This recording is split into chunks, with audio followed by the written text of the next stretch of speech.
You know, today we are overwhelmed by issues that cry out in civil unrest. As adults, we're so caught up in our own concerns that we don't even realize sometimes that children are aware. And you know what? We often don't even know how to explain what's taking place. We have a great children's book called Daddy, There's a Noise Outside. The story begins when the two children are awakened by noises in the middle of the night outside of their window in their inner city neighborhood.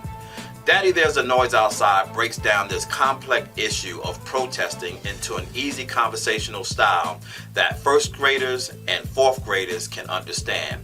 Make sure you check out Daddy, There's a Noise Outside. You can find us on Amazon as well as our online store at www.fistoreonline.com. Pick up your copy of Daddy, There's a Noise Outside today.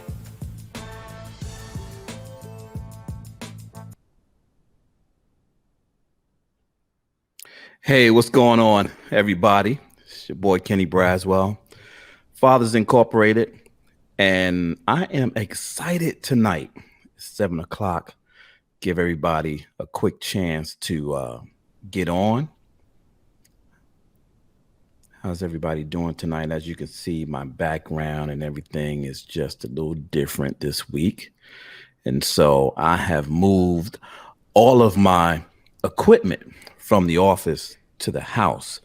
And so I'm trying to get used to being in my own home. So there's a couple of things that I'm going to tell you right up front I cannot manage. And that is going to be my son running down here asking me some question, or my wife in the background with whoever she's on the phone with. And so, but I'm excited about this particular training tonight. As you can see, I don't have my backdrop that I usually have, but by next Wednesday, I'll be set up. I'll be right next week. And I'm trying to like grow my little peach fuzz out, a little something, so I'm curious about how long it will grow. And so I was going to cut it off tonight to be clean shaven, but I'm watching over the internet and it don't look like nobody is caring about their hair right now. So if you ain't going to care about it, I ain't going to care about it. And so, man, again, I'm excited, about what's in store tonight in this conversation I want to have. I'm still trying to figure out, how to juggle all of the things that I got going on here. I got cameras, I got books, I got my notes, I got Facebook, I got my thing happening over here on the side so I can stay in touch with what's going on, and just trying to make it happen, and also trying to, catch when people are coming on so I can shout them out. My brother Lawrence, I see you already in the house. Thank you so much for always supporting a brother. But we're going to get started because I got a lot to talk about tonight. And so this is over the next 6 weeks, I will be talking in context of a conversation around being parents in a Christian way. And so this curriculum here, or these lessons are adapted from the survival skills for healthy Christian families. I purchased this curriculum some years ago, and I've always wanted to do something with it. And I got a few inbox messages about doing something specific for Christians. And so I just decided that, you know what, let me give it a shot, see what I can make happen, see if I can do what it do with this one. But I'm excited about it because it gives me the opportunity to speak to my brothers and sisters in the Christian space, and be able to do what I need to do on that end to ensure that, I'm giving information. And so, Sir Walford, I'm always watching you, bro. I'm always paying attention to you up there in the capital region. You guys be safe up there in New York. I'm praying for you. One of the hardest hit areas of the country with respect to this virus. And so my mom and my daughter and granddaughter and family members are still in New York. So we're praying for them, as we are all of our family and friends. And my fellow New Yorkers, my Brooklyn Knights, you guys just, be safe out there. And so, Skylar, what's going on? Thanks for checking in tonight. I'm trying to get into this thing. And so over the next 6 weeks, I'm going to be talking about being parents in a Christian way. And I wanted to do that because I got a couple of phone calls again about and inbox messages about doing something specific to Christians. And I just want you to know that even though I'm going to be speaking somewhat in specifics to that particular population, everything that I'm talking about tonight can be shared and can be utilized in all families. Get me? All families can utilize this. And so I'm excited about this, and I'm ready to get going with it. And again, this is being parents in a Christian way. And so it's a 6-week series, and on next week, I'm actually thinking about bringing on a guest next week. And so I'm not sure how that's going to work out yet, but I'm thinking about it. And so this week, though, what we're going to be talking about is parenting through faith and patience. And so I know that we've now been locked down for almost a month, I think it's been.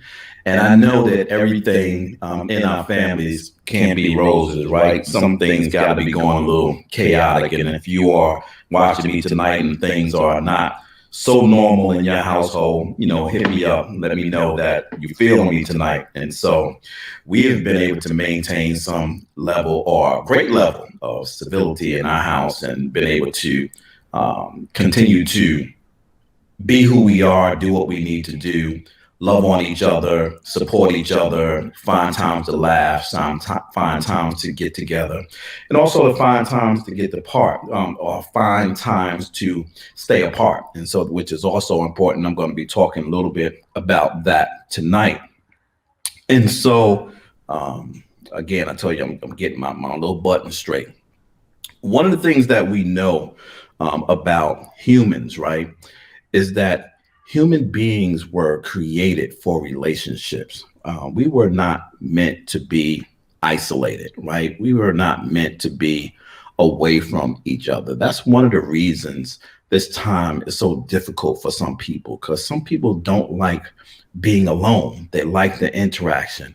I remember talking to my wife one time before about family, and she was talking to me about, how big her family was, and there was always noise and always conversation and always talking going on in the house. And I kind of talked about mine was somewhat the exact opposite. And so by the time my younger brother and sister was old enough, to really kind of communicate with them in any meaningful way, I was already out the house and on my way to fulfill my duties in the U.S. Army.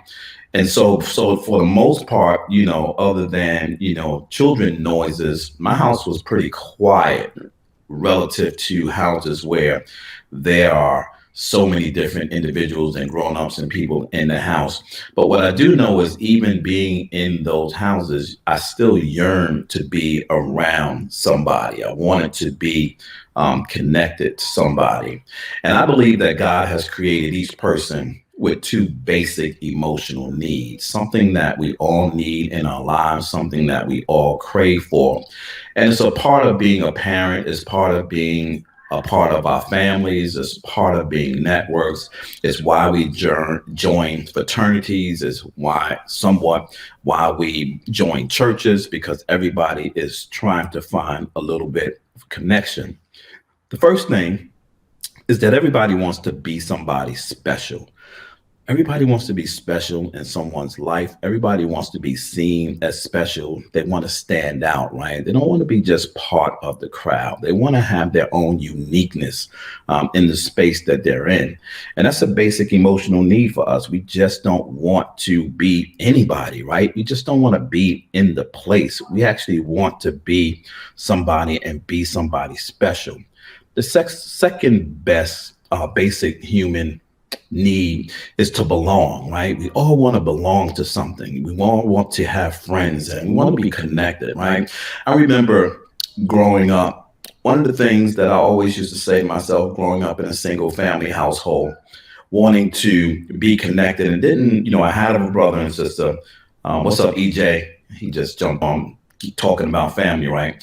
My nephew, and I haven't forgotten about you either. I'm going to catch up with you. But one of the things I thought about or used to think about when I was growing up was that, you know, I didn't have a brother or sister that was my same age and someone that, you know, I could talk to about my own issues and my own struggles that I wanted to um, deal with. And one of the reasons that I joined the army was to belong to something, right? I was also searching for my manhood, which is a whole nother story. But I joined the military because I wanted to belong to something. I wasn't in college yet. I wasn't, you know, around guys to create lifelong relationships. I did not have those relationships, you know, where I grew up. You know, I think when many of us kind of went away, we went away and never came back to string those relationships along in life. And so I envy people who can go back home and connect with people they grew up with and go back to high school and connect with people that they graduated from, to see how all of us have transitioned and moved forward in life. I think that's a beautiful, beautiful thing, particularly when you can go back and identify like a best friend from third grade. Like I hear people say that we've known each other since third grade. I think that's such a cool thing to have, but that's about belonging to something. That's about being connected to something. And I always wanted to be connected. And for a long time, I yearned for that. I wanted to be in a fraternity or in a group or on a team or something like that. And it has become something important for me and my son now, as he is approaching or just over 11 years old, to make sure that he's connected with people, right? Him and my coach was talking, him and his coach, man, me and his coach was talking earlier this afternoon about our kids and about connectedness, right? During this COVID stand down.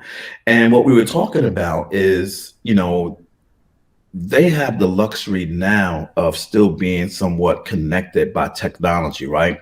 And so he's on the phone all day, and him and his cousin are FaceTiming each other. They're talking, they're laughing. I don't even know how they play basketball together, but he's bouncing the ball in his room, and Andrew is bouncing the ball in his room. And then there's another time of the day when he's playing NBA, and you can hear a bunch of voices, and it's the guys that he plays basketball with. And Coach Sharp and I was kind of talking about, you know, where our children make their connects and why this time is so stressful for children, because they don't typically make a lot of friends, or for this particular child, the child that doesn't necessarily engage themselves in team activities or are in social circles, either connected to their church or other different spaces, that at school, you kind of have pseudo friends, right? They're not real friends. They're like pseudo friends. And so when you break off, it's kind of like when you go to work, right? You have people that you call friends and you work with, but when the bell rings and you go home, you don't hang out with those people. You don't call those people when you have problems, for the most part. I'm not talking all the way across the board, but those aren't the same people that you usually socialize with. And so that whole sense of belonging is extremely important for us.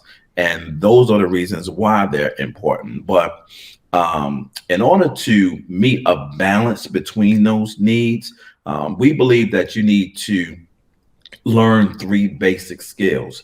And these are 3 skills that's going to carry throughout these 6 weeks. I'm going to talk about them today a little bit, but as we stretch over the 6 weeks, we're going to talk about these 3 basic skills. And these 3 basic skills not only work for you in your family and as a parent, but they also work for you in all other aspects of life. And so the first of the 3 essential tools is that you have the ability to speak, right? That you use your voice and that you use your voice to be heard, right? Last week, I was talking about the need to be able to speak and be understood, right? That's one of the biggest issues we have, where we think we're communicating and we're not communicating. Argument is not communication. Arguing is trying to get a point across so that you can either prove your point or be right. Communication is simply speaking so that you can be understood. The second of the essential skills is listening, right? And so not only is it enough for you to speak, but you also have to be able to listen. You got to be able to listen to understand. And so you speak to be understood so that you can listen to understand. That's communication. That's how communication takes place. If you're listening to me tonight and you have problems sometimes in communication, either with your significant other, your wife, your children, just kind of hit me in the comment box. Let me know. For those of you who out there struggling with communication, I'm gonna help you a little bit tonight to get past those communication issues. The third of the essential skills is cooperate, right?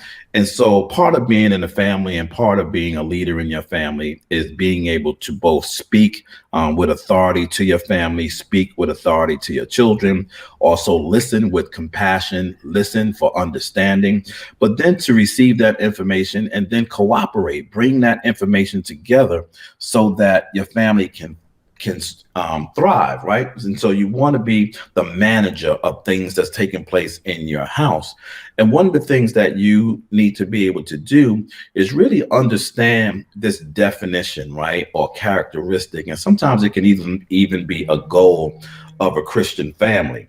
And when you are trying to run and manage a Christian family, one of the things this can do for you is to really help you understand what it is you're striving for, if you can understand what it is, right?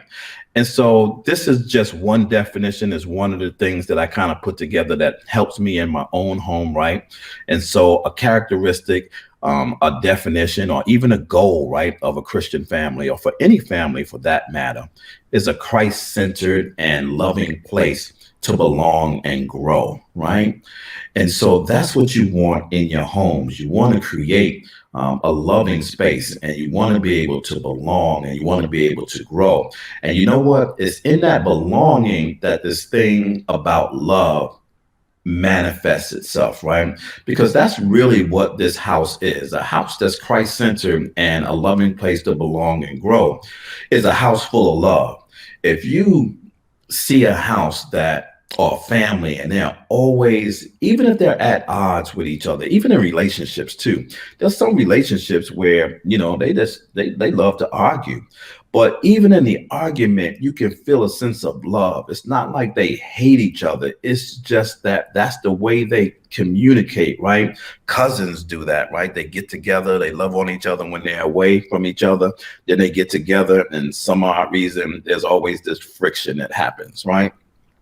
And so, but when you see a house or a relationship that is full of love, that's a place and a relationship to which you can grow and belong to. And so, let's see what Scripture talks about, and see what Scripture says about love, right? Take a read of this Scripture. I won't read it for you. But read it yourself. Just take a read on the Scripture.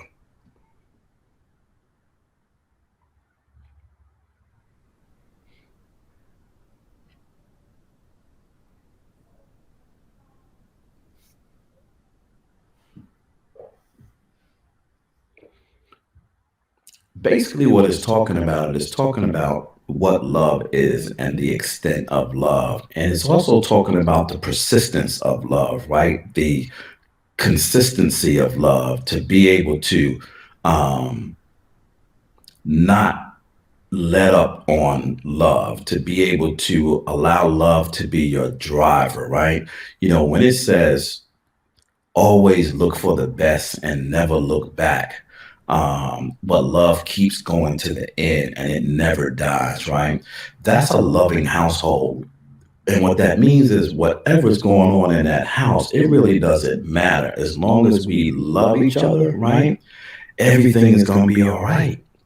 As long as we love each other as a people, everything is going to be all right. And in relationships, right? You're always going to hit those bumps. You're always going to hit those things that don't allow you to be able to get past some of the things that you're trying to deal with. And you can argue, right? You can agree to disagree, but do it in a loving way, right? We have to discipline our children, and sometimes we have to discipline our children because we want to correct their behavior, right? And that is always, when they talk about that, it's the difference between disciplining your children and abusing your children, right? Abusing your children is when you're trying to change behavior out of not loving, right? And just because that's the way you were taught or you were shown or it was the way you were brought up, right? And so it makes it very difficult, to get past the storms in your life, when you're not functioning in love. And that's what this scripture talks about in First Corinthians. It's talking about what love is and how much we always have to have love as a part of our space. And that love for us as Christians is rooted in our relationship with God, right? It's rooted in, and that's how God, that's what God demands of us, right? To just love him with all of our heart, right? And it's something that you can practice, in your spiritual relationship. And that then kind of carries over to your family relationships. But when you have a loving household, right, there are characteristics that then begin to pop up in loving households. And those things are very familiar, not only in your household, but they're also familiar in your relationships. Let's go through a couple of these things. And I'm talking about family patterns, right? To me, family means and needs. And so these are things that we get involved in. And when you see a house that's full of love, these are some of the things that you will find in that particular house. You're always going to find that home or that relationship with a firm foundation. They're going to be settled on something. And when it is a Christian home, that foundation is the love of God, the faith in God, the faith in your belief that all things are going to be okay. Even in the scripture, it says faith in a loving and just God who through scripture encourages and informs and guides families and individuals. This strong foundation emphasizes a God of commitment and a loving and powerful God, as well as care and concern for others. And so those things have to be a part of your foundation. It's important that you create and you stand firm on your foundation. The second thing is that the home has to be covered in prayer, right? And so there always has to be a covering of God in your life and over your house and over your children and over your relationship. There's a lot of things that we have to pray for and that we have to be mindful about, and that we have to always continue to make sure that our family is strengthened through the stormy weather and through the stormy times. Now is a great time to be praying with each other, to bring your family together at least one time a day, right? And so pray for each other. Pray about each other, pray to each other, and pray for all those things that we want our families to prosper from when we get on the other side of this. The third thing is usually a home supported by actions, right? And so you just can't talk about it. You can't talk about love. Love is a verb, right? And so it's not something that just shows up. It's something that you have to engage in. It's something that you have to push in order to make it happen. You have to express it. You have to talk about it. And so a home supported by actions, the family members show their love for and commitment for God and one another through their work, their thoughts, and their deeds. And so it's important that you show your love by actions. And so it's not just good enough to hope that your family knows that you love them, right? I talked about this last week. A lot of us kind of believe that for men, right? So if we're paying the bills, that our family loves us. That's not always the case, with our family. And sometimes you really have to kind of make sure that you are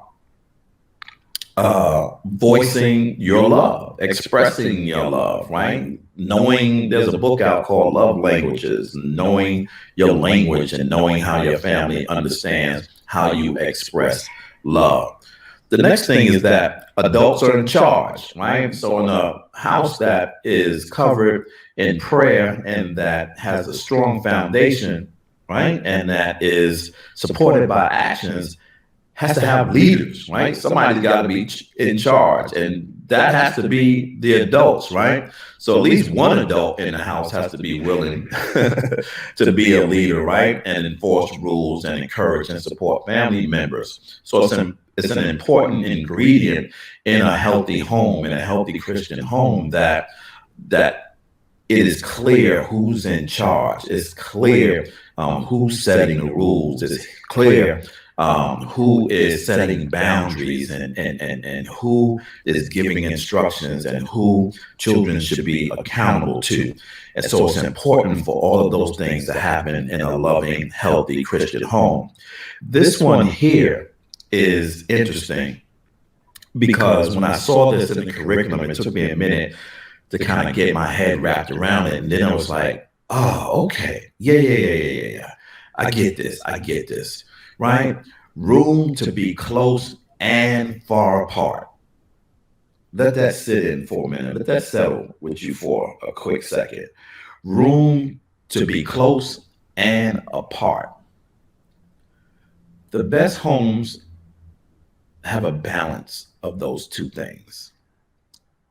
You can feel as close as you need to be with the inhabitants of your home, but also be able to find your own space in the home. Not so much space where you're ignored, but enough space for you to be able to be in your own thoughts, to enjoy your relationship with God, to pray on your own, to not be bothered, to not be interrupted, to have your safe space, right? So it's important in these kinds of homes that we're focused on making sure that there's room to be close, yet there's room to be apart. And the last thing in this particular home is the expectation of change, right? Change happens all the time. I was watching a sermon from Dr. Miles Monroe a couple of weeks ago, and he said, two of the top principles in life that we all have to come to grips with is that we are not a controller of time and we are not a controller of change. Those two things happen without us. We don't have any control over time and change. And the best of us that do the best in life find ways to be flexible and manage both time and change for the good, right? And so in a home, all kinds of things change. Your socioeconomic status changes, right? Sometimes you move from one home to another home. Here's one: your children get older, right? And as they get older, they change. The boys are different from the girls. The boys change in a different way. The girls change in a different way. And here's another one. You change. Your spouse changes. Your girlfriend changes. Other people in the house change. And that's why it's so important to be connected to each other and be loving with each other, because you should be expecting that the person you marry is not going to be the same person all the time, right? They are evolving just like you are evolving. The challenge is making sure that you're both evolving in the same purpose with the same goal. Where people trip up is when the house is changing, people are changing, and one day they wake up and they don't recognize the person they're sleeping next to. Come on, I need an amen on that one, right? You wake up one day and that person wasn't who you thought you married, right? And yeah, you might be right. That person isn't who you thought you married. That person is someone who has evolved over time and you didn't pay attention to the change. You wasn't locked in. And vice versa. It's not always one way or the other. It's also vice versa. And so when we talk about this house, we really want to make sure that you understand this paradigm of this home, right? Because these are the things that allow you to be able to grow in your homes. These are the things that allow your house to be stable and healthy and full of love. They must be covered in prayer, right? They must be covered in prayer. That's the roof of our homes. That's the thing that covers us. That's the thing that stays connected. The most roof, or the head of our home, stays connected to God. One of the things I love about this map, after I finished doing it there, I had to recreate it from the piece of paper, is that it has an arrow pointing straight up. Right? It has an arrow pointing straight up. And to me, it just said that when your house is covered in prayer, that your prayers are always going up. Your prayers are always going up. Your prayers are always going up. And then the foundation, right, is this foundation of faith, to kind of know that that thing through which you believe in, your God, is always going to be there for you, is always going to answer your prayers, will always show up on time, not in your time. He will always show up on time, right? And that you expect that there's going to be change, and that there's this process that takes place in your home where there is an open ability for people to speak, for people to listen, and for things to cooperate in the house. And over the next 6 weeks, we're going to tease those three things apart, particularly for you as parents, because as a leader, you must speak up and let your children know what is expected of them. You make the rules, you stick together, you stay in charge. And as a model, you got to plan time for your children, to encourage your children, to listen to your children, to talk together with your children, to build cooperation, and to pray for and with your children and your spouse. So I'm actually going to, when I post this session on Gentle Warriors Academy, also going to put up this particular chart so that you can download it, print it, put it on your refrigerator, so it reminds you of the structure of the home that you should be trying to create, to make sure that it's healthy and to make sure that it's loving. And if you see the walls right on the side of the house, those walls and those boundaries are the character and faith driven actions. It's what you do. It means that everything that you do is characterized in love, and everything that you do is driven by love, so that your house is surrounded by love, is grounded in faith, and everything is given to God. Everything is given to God and covered in prayer. And so what we know is that parenting is a commitment to raise a child. Right. And so this is one of the actions that takes place in the house. Your parents, right? And you have a obligation to raise them, because they didn't ask to be here, and they didn't ask for you and mama to hook up. They didn't ask for any of that stuff. Yet here they are, right? And they're your responsibility. And you have to dig in by committing to them, right? I talked about this in a training that I did the other day. I talked about you're not all in until you commit, right? If you're standing on the edge of the jump board of a pool, you ain't committed to be wet yet. You ain't committed till you jump, right? Once you jump, you're committed. Standing there, you just engage. Think about that, right? And I know that, people are going to feel a little way about what I'm getting ready to say. Hey, Lisa Brown Ross. Putting a ring on the finger is just a promise of commitment. It's not the actual commitment. The commitment doesn't happen until you say, I do. And part of those vows is about what you're committing to. And then you have to live that out in action, because words don't matter no more. The ring don't matter no more. The I do don't matter anymore. The only thing that happens after I do is what you do. You can always go back ceremonially, right? And be happy about that moment. But the real joy in being together, the real joy in marriage is about how you continue to play out that commitment each and every day. And so there's two main jobs a Christian parent must do. And so it's not just Christian parents, but it's all parents. There's two main jobs, right? In raising our children. Be a leader and be a model, right? Those are the two jobs you have. Those are the two jobs you have. Be a leader and be a model, right? Deuteronomy 6 says, the commandments that I give you today are to be upon your hearts. Impress them on your children. Talk to them when you sit at home and when you're on the road, when you lay down and when you get up, right? That's what parenting is. It's constant. Come on, parents, give me a shout out. Parenting is constant. Ain't no time off. Ain't no minutes off. You might get some rest.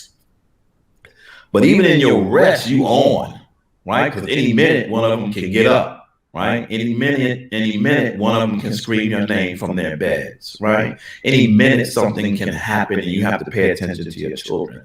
So parenting is constant. It's like love. So if you can get used to being constant in love and always expressing love, then being constant in parenting becomes somewhat easy. Not easy, full, but easier, right? But being a leader and being a model are the two jobs that you have. So let's take the next 20 minutes and I'm going to roll through both being a parent as a leader and being a parent as a model. And I'm going to hope that I'm going to say something tonight that's actually going to help you in both of those areas. So get your pens and paper together. So I'm going to take about 10 minutes on the leaders and about 10 minutes on parenting. So the first thing for a parent, you got to make rules, right? James 1:5 says, if you need wisdom, if you want to know what God wants you to do, ask him, right? And he will gladly tell you. He will not rescind your asking. Somebody's got to make the rules. Somebody's got to make rules that hold the family together. And that's you. I know we like to run loose ships and we like to have our families kind of assume what needs to be done. But children need rules, right? They need to understand that there are boundaries, right? Rules are values in action. What values are you teaching? If you're a Christian family, where are your values? What values are you teaching? If you're looking at the word to receive your values, then the rules in your house should match the word, right? And you want to make rules for what you want, not what you don't want. There's a difference in that. Just telling your kids all the time what you don't want. What you don't want. I don't want you to do this. I don't want you to do that. I don't want you to do this. I don't want you to do that. You make rules for what you want, because when you do that, you can be encouraging, right? And make those rules specific. Just don't make them where they don't understand what you're asking for, right? Make them specific. Make rules that they can actually grasp, right? And then choose rewards and consequences that you're willing to enforce. So this is important. This is rules, right? I'm helping y'all out with something tonight. So these are rules, right? But make sure that you reward and that you give them consequence for not following rules based on what you're willing to enforce. Because there is nothing more liberating for a child is to constantly get a rule from their parents that is never enforced. Y'all with me out there? There's nothing more satisfying for a child to know that there's never a consequence. And so if you never teach them about consequences when they're young, don't expect for them to understand consequences when they become a teenager. If they don't understand consequences when they're a teenager, they're not going to understand consequences when they become an adult. They don't know what they don't know. But it's a parent's job to do that, whether you are single, whether you are married, shacking up, long distance, blended, whatever. You're the leader, and you have to figure out how you lead your children, how you lead your household, given the framework that I gave you for your house, right? And make sure that your children understand, right, that the rules that you're giving them, they really understand why these rules are relevant. Why are you telling me to do this? Why do I have to do this? You know, our kids, why? Hey, Jackie, I got to catch up with you too. Been watching you. But why? And you got to answer those questions, right? Because they want to know why. Second thing, parents, you got to stick together. You can't let the kids manage you, right? 1 Corinthians 1 says, be of one mind, united in thought and purpose. In parenting, don't let them play you, right? Our children are smart. Our children are smart. These ain't the same kind of children like we were when we were growing up. I'm not going to date myself tonight by telling you when I was a child, but I'm going to tell you straight up, raising my son the way that I was raised ain't going to work. And I know ain't is a word. It is in the Webster's dictionary. We fought a long time to get it in there, but it's in there. It ain't going to work. These are a different kind of children. They're a different kind. They're Generation Z, right? A millennial hasn't been born in the last 17 to 22 years. What you're seeing now in our youth are what is called Generation Z. They are a different breed. They're millennial times 10, particularly when it relates to independence of thought and fear or lack thereof of authority, right? Those are the children we're raising right now.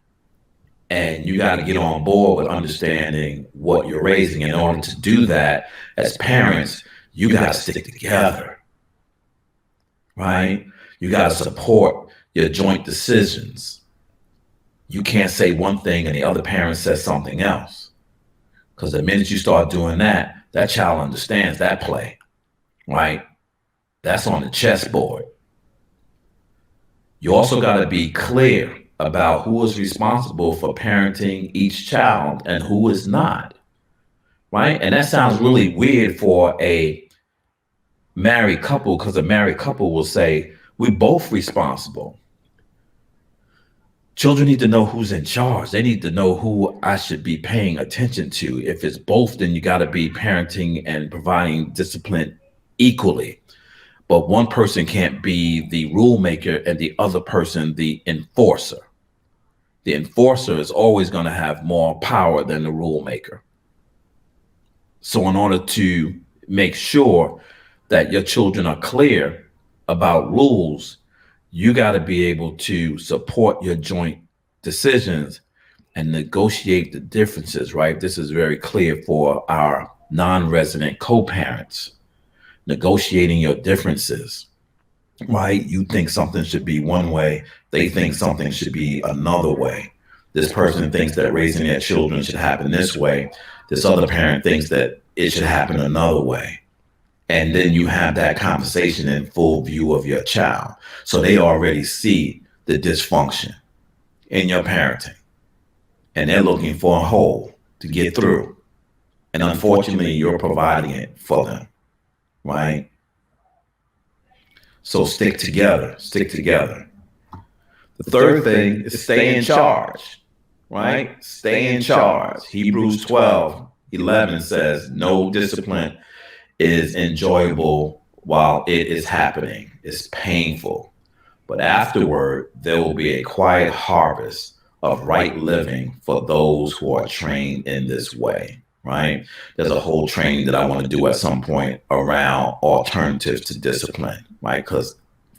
And not to generalize all of us, but Black people just believe in disciplining their kids one way because that's how we were disciplined. And it's a dysfunctional frame of thought around discipline, because those measures of discipline we learned from someone who was trying to control us in that manner. And we believe that if they made us do what they needed to do, we can use the same role of discipline to make our children do what we want them to do, right?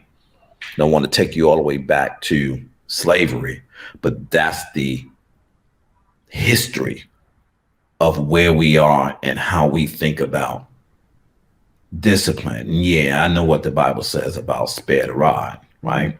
But the Bible ain't talking about beating your kid down in the middle of the supermarket like you ain't like he stole something from you. That's not discipline. And it certainly doesn't change behavior, right? And so we want to be mindful of that. So you want to stay in charge. You want to explain to your children what you want. Tell your child exactly what actions you want. Show your child ways to do what is want, and use few words, right? And check for understanding. So you ain't got to give them a soliloquy, right? The minute you talk to these children today and you start your sentence off with "back when I was growing up," you lost them. They've checked out on you. They're gone, ghost, right? They ain't trying to hear nothing about what you went through 40 years ago.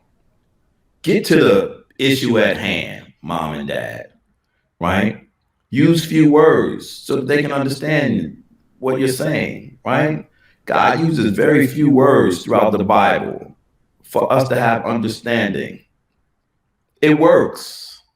You don't have to give them a story. And you don't have to tell your whole life story to get your children what to do, because by the time you get through with your story, they don't remember what you told them to do anyway, right?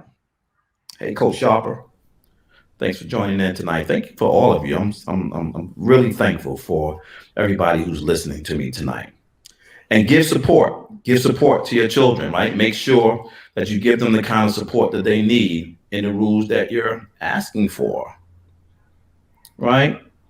Both hands off and hands on. So what does hands off look like? Hands off looks like giving them time and space to get it without pouncing on them, right? Giving them the rules, making them simple, making sure that they understand it, and then back off and allowing them to be able to get it themselves. Yeah, you might have to nudge every now and then, but you don't have to be on top of them, right? Right? Not a dictatorship. Homes are not dictatorships. They're managed, right? Your children's behaviors are managed, right? I know you want to be a dictatorship, but dictatorships don't work.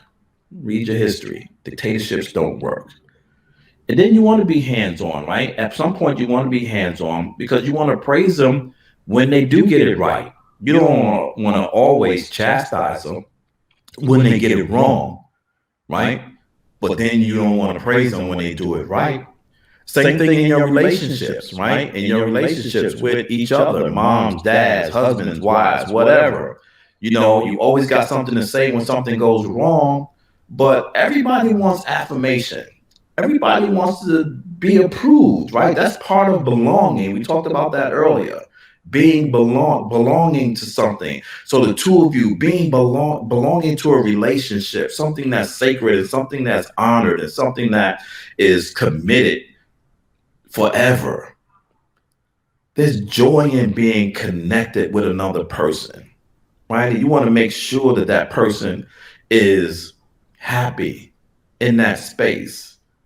And in order to do that, sometimes you're going to argue, you're going to disagree, you're not going to agree with everything, but that don't mean you don't love each other, and that don't mean that you can't disagree in a loving way. My wife tells me all the time, well, not anymore, I've learned my lesson now, but she used to tell me all the time, you can say anything to anybody, it's just the way you say it. Be mindful of how you speak to people, that's all. Act on consequences, and listen, get outside help if what you do isn't producing cooperation, right? And so if you got them kids and you can't get it right with them and you can't get it right with them, I'm gonna leave it there. Find some help. Find somebody that can help you manage and find some skills and tools to be able to deal with your children. In fact, if you hang around and you come back next week, I'm gonna hook you up because next week is about the children, giving you some ways to be able to implement what I'm talking about tonight. And then there is parenting as a model, right? And parenting as a model is critical because parenting as a leader means that it is the old saying, do as I do, not as I say. Do as I say, not as I do. Yeah. Do as I say, not as I do. That's the old way of doing it, right? That's when you were just leaders, and parents didn't care about being models. But in this new age, it is do as I do. At least that's the way it's supposed to be. Do as I do. So if I'm going to tell you something to do, I'm going to do it also. It may not be the same thing, but if I tell you that you have responsibility, you're going to see me play out my responsibility.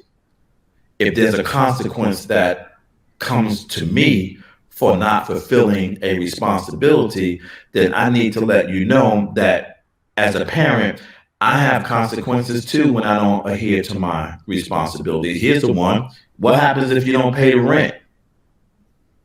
What happens if you don't pay the light bill? Hey, consequence is the light goes out for everybody, not just for me. If I don't pay the bills, the light goes out for everybody, which means you can't play your Xbox or your PS4, right? If I don't pay the rent, all of us on the street. That's a consequence for me. And so if I have to carry that burden of consequence, surely as a child, you could take the garbage out, wash the dishes, sweep the floor, clean your room, right? What's the consequence for that?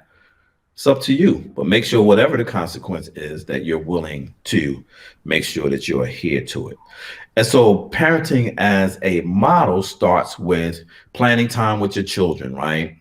Children learn by watching and imitating. And so if you want them to do something the first few times, do it with them so that they see how to do it right. You know, I had to show my son, we got a big hill from the top of where the house is down to where the garbage cans have to go. And I had to show him how to take the garbages down so the garbage can wouldn't run him over going down there. And he would try to pull two. I'm like, dude, you're like 60 pounds soaking wet. You can't just push it down, hold it. So if it gets away from you, you can let it go and you all right. But if it's behind you and you lose control, you're getting run over and you're getting hurt. And I had to do it with him several times to show him how to keep his grip on the ground so he wouldn't lose his footing. So make sure that you teach your children by imitating, right? Show your love in actions, not just your words. Establish routines and rituals, right, with your children. Take time to be alone with each child. I know a lot of times we try to plan family events, but each child loves an individual moment of your attention. Be mindful of that, right? Play and have fun with your children. Don't be so serious all the time. I have to break myself out of that sometimes. I have to stop being so serious because I'm so wound up. I want to make sure that everything is great for my family. And I have to take it down a notch, right? And make sure that I'm having fun as well. Encourage your children. We talked about this already. Everyone needs to be affirmed, right? Acknowledge your child's point of view, even if you disagree. Right? Encourage them for disagreeing, but disagreeing in a right way and managing conflict. So there are good things in everything. Even if you don't like it, there's something teachable in everything, right? Tell your children specific things they do that please you. Don't always tell them about the things that don't please you. Tell them about the things that do please you. Listen to your children, right? Repeat what you hear so that they know that you're hearing what they're saying, right? Again, I said earlier, Speak to be understood, listen to understand. Your children need communication as well. They don't need someone just always screaming at them. Sometimes you need to save teaching for later. Stay in the moment. Talk together with your children. Encourage your children to talk to you, right? Give them a safe atmosphere to come to you and talk to you about anything that they're dealing with, their struggles, right? Involve your children in decision making. If you're going to buy something new that's for the house, hey, they may not have any knowledge or even care about it, but at least you ask them, right? And then have family meetings. Family meetings are something that I need to incorporate in my own household. I kind of, shuck my responsibility in that. But it's good to bring the family together around the table once in a while and just kind of talk about, what's going on with everybody. Because everything that's going on, you don't always know, right? And then the last thing is pray together with your children. And so praying alone is good. It's your relationship, but children need to see you pray, right? Philippians 4:6 says, don't worry about anything. Instead, pray about everything. Tell God what you need and thank him for all he's done. Your children need to see you pray. You need to pray with them when things are not going well. You need to pray with them when things are going great. You need to pray with them when you're praying for someone else, right? Pray for wisdom, so that they make good choices and decisions. And pray about the struggles and needs of others. This is a great time to teach your children how to pray, given what everybody is going through in this health crisis. So take time to do that. And so in closing, first of all, thank you so much for all of you who have come through tonight listening to me. This is a six-week series again. Tonight, we just kind of talked about the foundation of a healthy Christian household and how those principles also play out in being parents. And we want to make sure that you understand that, your house should be covered in prayer and surrounded by characteristical, if that's a word, love and joy that surrounds and bounds your house, and that all of your house is grounded in your faith and grounded in God, right? And so one thing, if you're still listening to me tonight, if you can put into your comments so I know that you were listening to something I said, right? What is the one thing you heard tonight that you're going to do with your family this week? The one thing that you heard, just put it in the comments so I can know that you actually heard what I said tonight. And so, or if you listened to it at some other point, let me know what you heard that resonated with you. And you got homework for this week. So the homework for this week is to do something fun and free together as a family. Or have a family devotion time or family meeting. Do that this week. One of those two things. Commit to doing that this week. You're going to love it. I'm telling you, you will absolutely love doing that, and your family and your children will appreciate it. Here's a free resource. This is hot off the press. We just did it. We just put it out there. We just put it on the website. It's talking about co-parenting during a crisis. And this was actually written primarily for non-resident co-parents, but again, its principles will work for anybody. If you know somebody or a parent who's struggling right now with the other parent, send them to gentlewarriorsacademy.com and download this resource. It's about 6 pages. It's an easy read. Make sure you share it with others, share the link with others so that they can be blessed by that particular work. Next week, April 22nd, 7 p.m., right here. The subject matter next week, who are these little people in my house? I'm looking forward to that one too. Who are these little people in my house? Who's children these? That's what we're going to be talking about next week. So make sure you tell a friend. We'll be putting out a social media box about it. You can take it and share it. Put it in your calendar. Make sure you join us here next week at 7 o'clock when we pick this up again. Gentle Warriors Academy.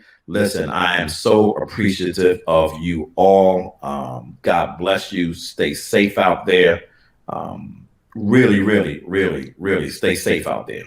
And so I love you all. There's nothing you can do about it. As my good friend Art Mitchell always said to me, it's nice to be and it's important to be nice, but it's much more nice to be important. See, I messed that up when I don't say it with my whole thing. Always shoot high for your goals, because even if you miss, you'll be amongst the stars. That's my good friend Art Mitchell always says. It's nice to be important, but it's always important to be nice. Listen, till next week. Enjoy your week. Be safe out there. God bless. Love you.